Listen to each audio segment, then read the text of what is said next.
Bist du ein autonomes Subjekt oder nur ein Datensatz? Mein Name ist Friedrich Schiller. Ich war Arzt, Dichter und ein Fluächtling der Macht. Vor 200 Jahren stellte ich eine Frage, die heute aktueller ist denn je. Was macht den Menschen wirklich frei? Wir leben in einer Welt der totalen Optimierung und Vorhersehbarkeit.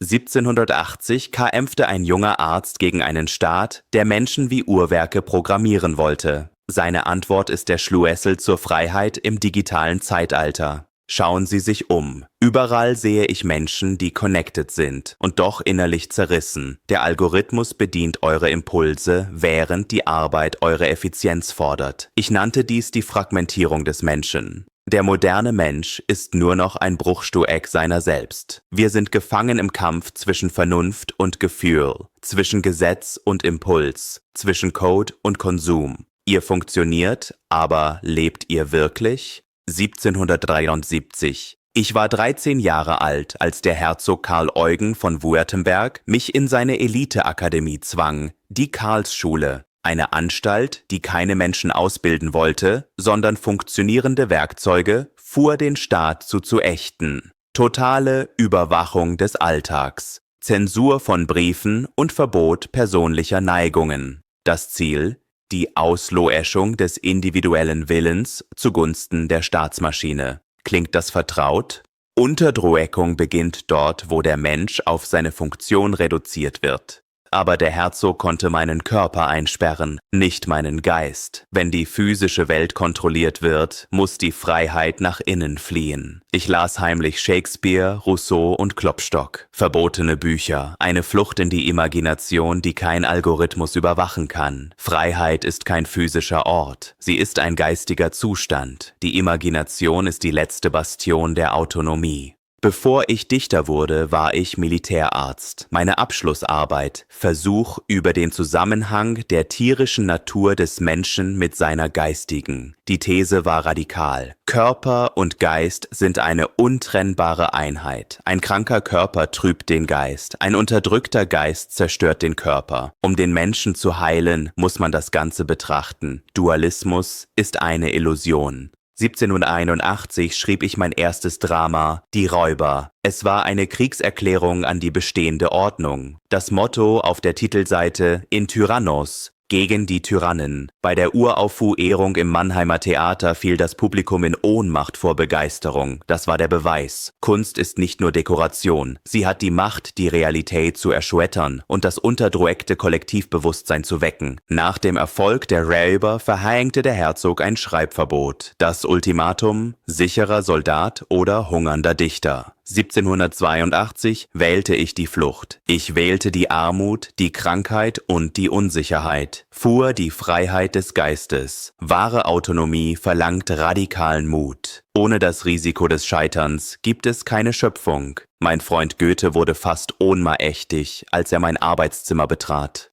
Der Grund? In meiner Schublade lagen faulende Äpfel. Ich brauchte diesen Geruch, um schreiben zu können. Ohne ihn konnte ich nicht leben, nicht arbeiten. Ein physiologischer Reiz fuhr das Gehirn oder ein Symbol, dass Neues nur aus dem Zerfall des Alten entsteht.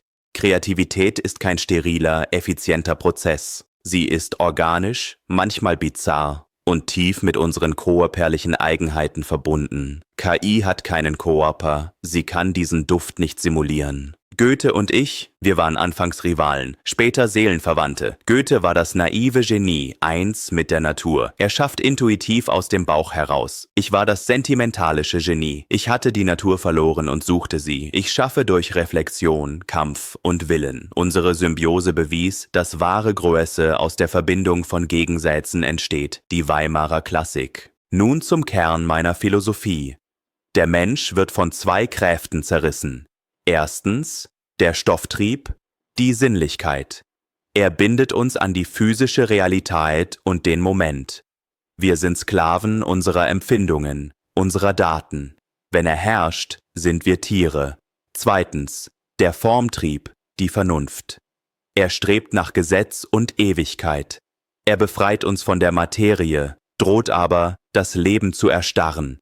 Wenn er herrscht, sind wir Maschinen, wie der Algorithmus. Das Problem: herrscht der Stoff, sind wir Tiere. Herrscht die Form, sind wir Maschinen. Hier ist die Lösung, der Spieltrieb. Ein dritter Impuls, der Stoff und Form versöhnt. Er hebt den Zwang auf, sowohl den Zwang der Natur als auch den Zwang des Gesetzes. Er macht den Menschen physisch und moralisch frei. Der Mensch ist nur da ganz Mensch, wo er spielt. Wir müssen lernen, mit der Realität zu spielen, statt sie nur zu konsumieren oder zu ertragen. Das ist der Weg zur Totalität, zur Ganzheit des Menschen. Und nun zu einer Frage, die ihr stellt. Was ist mit der künstlichen Intelligenz? Kann sie spielen? Kann sie kreativ sein? Generative KI kann imitieren und berechnen, aber sie hat keinen freien Willen. Sie folgt der Notwendigkeit des Formtriebs und den Daten des Stofftriebs. Gamification ist kein Spiel. Punkte und Badges sind nur Arbeit im Gewand des Spiels.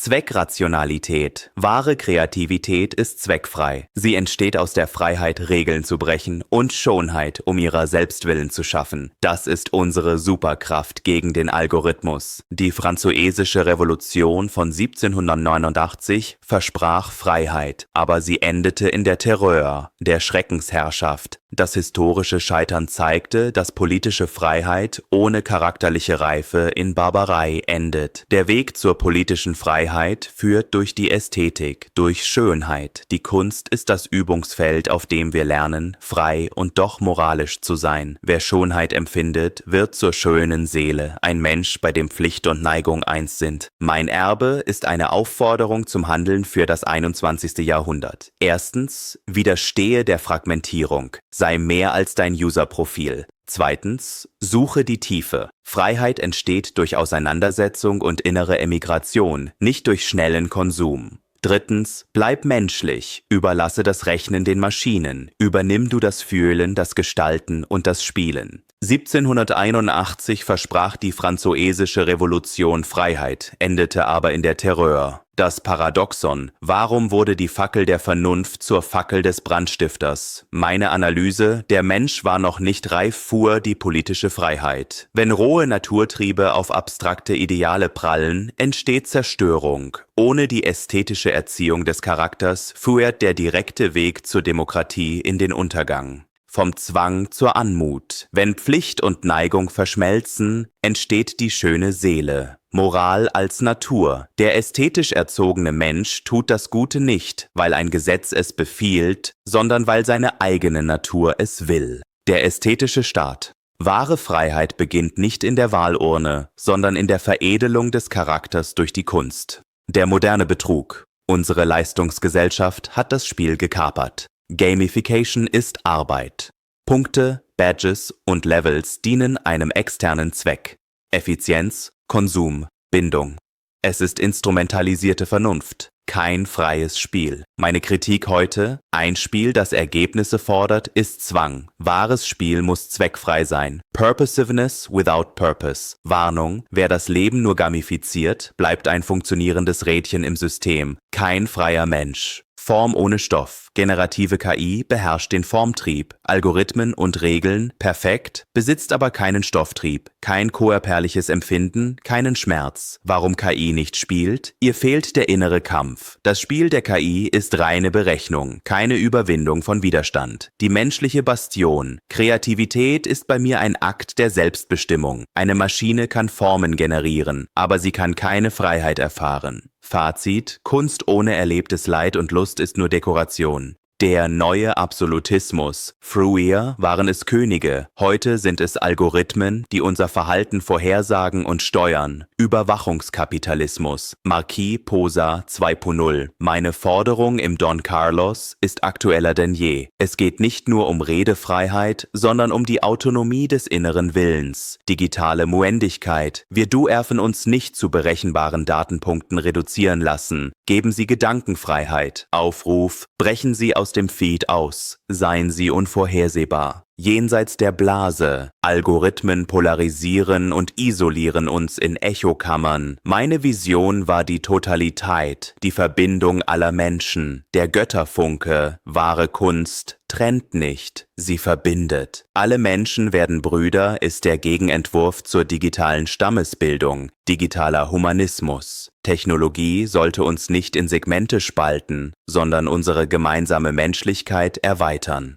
Was können Sie heute tun? 3 Schritte. Erstens, Disconnect. Schalten Sie die digitale Reizüberflutung ab. Geben Sie Ihren Sinnen echte, physische Nahrung statt Pixel. Reinigen Sie den Stofftrieb. Zweitens, zweckfreies Tun. Zeichnen, schreiben oder bauen Sie etwas, ohne es zu posten. Ohne Likes als Ziel. Befreien Sie den Formtrieb. Drittens, Natur erfahren. Suchen Sie die Verbindung zum Organischen, um die algorithmische Starre zu lösen. Das Ziel? Kultivieren Sie Momente, die keinem Zweck dienen, außer dem Sein selbst. Eine Einladung zum digitalen Humanismus. Widerstehe der Fragmentierung. Suche die Tiefe. Bleib menschlich. Überlasse das Rechnen den Maschinen. Übernimm du das Fühlen, das Gestalten und das Spielen.